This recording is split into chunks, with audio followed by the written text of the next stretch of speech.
Split governments in the U.S. are becoming exceedingly rare.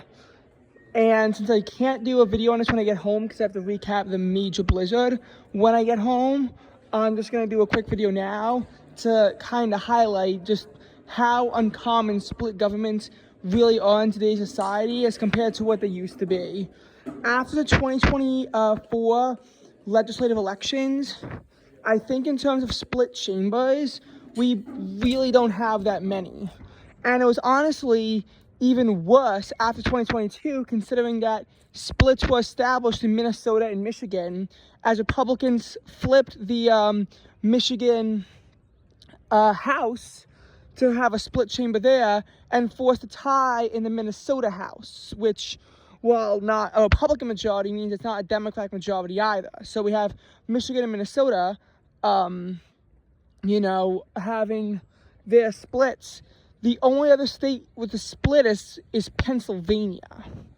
So Minnesota has a Democratic Senate and a split House.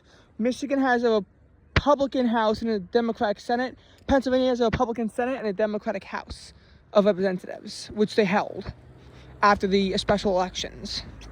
So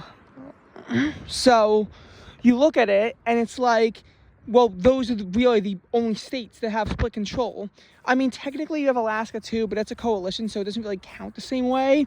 And again, these numbers have really just, plummeted, especially after the 2018 blue wave, where a lot of split coalitions became fully Democratic ones following the 2018 blue wave. And since then, there haven't really been that many split chambers that we've seen established ever since, and the ones that have, usually go away.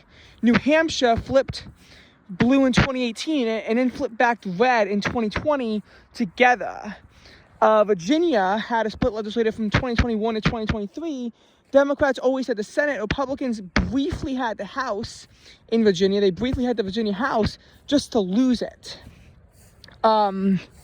So there goes Virginia. And again, it's just the case with a lot of these states is that they don't have split legislatures. They're becoming very uncommon these days.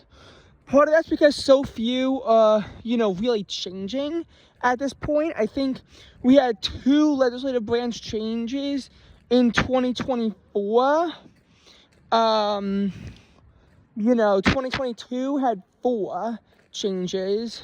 And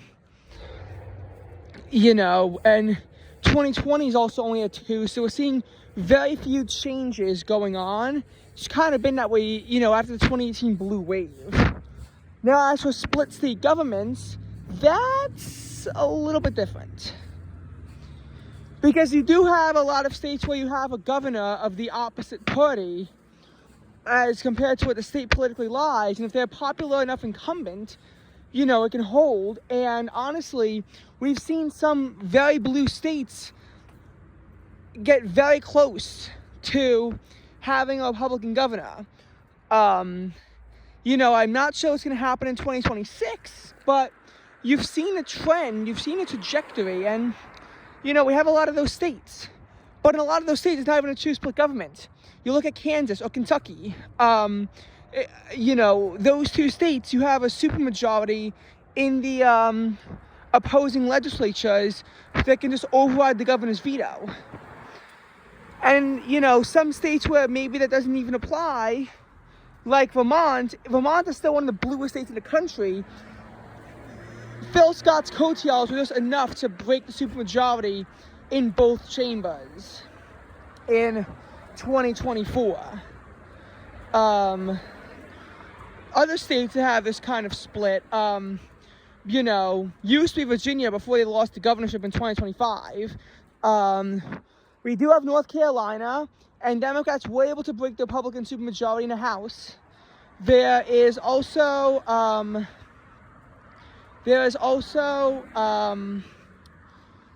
Wisconsin, Nevada, and in these states, just so you know, Arizona, and in these states, just so you know, there's no supermajority, so they actually have to work together.